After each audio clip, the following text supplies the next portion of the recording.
I'm Alien Attonborough, and welcome to Mars.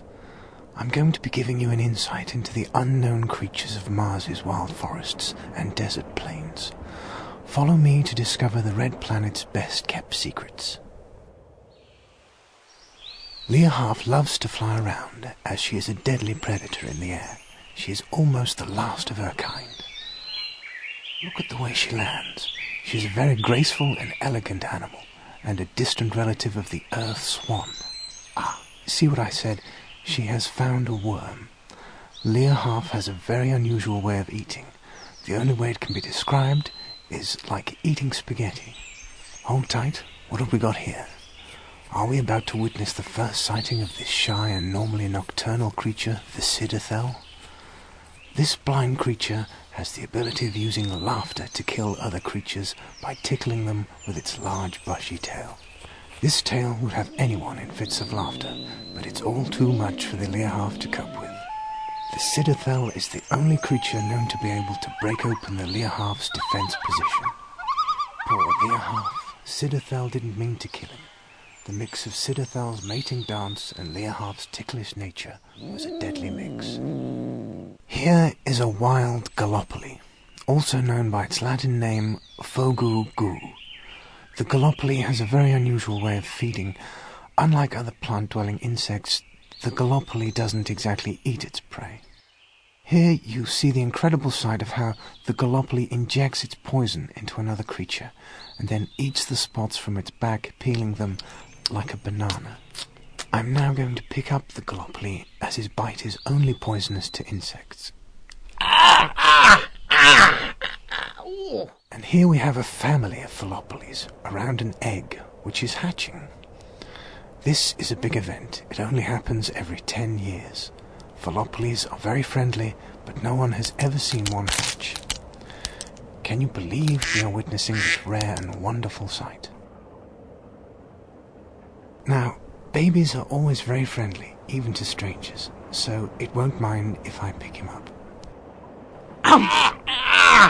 Bit me.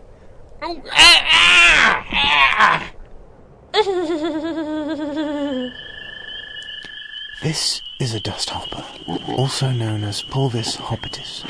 It is a nocturnal creature. This dust hopper has 2 young cubs, which follow its mother when she calls out for them with its strange bellow. This creature has a light but strong shell and protruding sharp tusks, which it uses to hunt with at night. It's a reptilian, and its habitat is the rocky barrens of Mars. Their diet consists of Martian worms and small mammals. The dust hopper also uses its tail to catch its prey.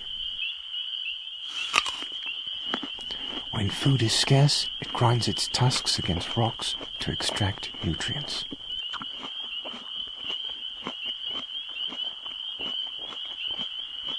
This is a very rare sight, the tribulus drone, or to name it correctly, a trimandulanguisitone.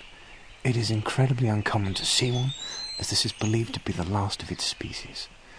Despite being able to live for thousands of years, these creatures are sadly endangered due to their choosing of one spot in which they will sit for the rest of their lives. These sites are often far away from other tribulus drones, so they never have a chance to mate. Its reproductive methods are unknown because of the infrequency of their occurrence. There is speculation that these animals may hold the key to how life first evolved here, and consequently on Earth. This would be a huge break. This creature is the iron anemone. It gets its name from the color of its flesh, and it also feeds on iron from the rock it lives on. It can also feed on pieces of Martian plankton floating past in the air. We are now witnessing an iron anemone being attacked by an adult Fallopoli. Look at the way the anemone defends itself. The anemone is a smelly prey, as the Fallopoli has found out to its own peril. Death by toxic arsenic gas, which the anemone excretes in its face. Here we have a Gemini Satura, a creature with 2 heads and 2 minds. This animal is in constant conflict with itself and can spend days of its life walking in circles. Here we see a classic case of how these two heads fight over food.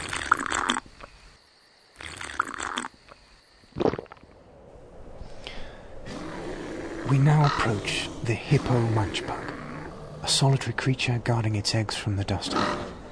It lays its eggs inside hollow craters and sits on them until they hatch.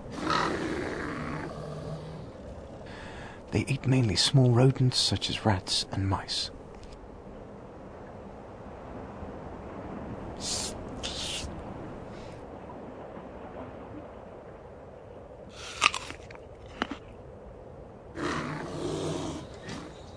Hippo munchbugs also like fudge. Actually, I think I have some here.